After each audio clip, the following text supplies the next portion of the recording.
What's going on today, guys, and welcome to Eddie Studios. In 2 minutes, I'm going to show you how to do a dolly zoom with your phone, editing it in PowerDirector. I'm going to show you the raw shot that I take right out of my phone, and then we'll get right into PowerDirector and edit it. You'll have a beautiful dolly zoom effect, and you'll be liking this video and subscribing to the channel for more videos just like this.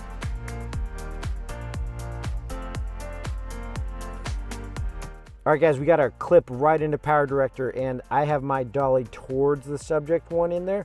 So let's do this one, and then I'm going to show you what it looks like when you dolly away from the subject and do it in reverse.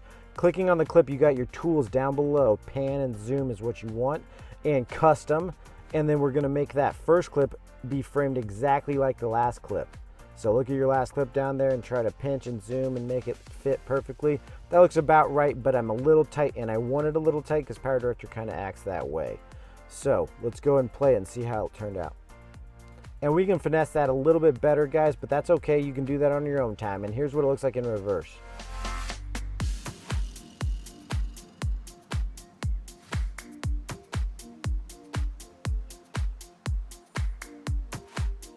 Thanks for joining me for that first 2-Minute Tuesday, guys. If you have ideas for other ones, throw them down in the comments.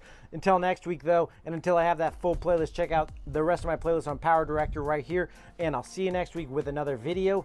Go ahead and shoot something awesome and upload it, guys. Peace out.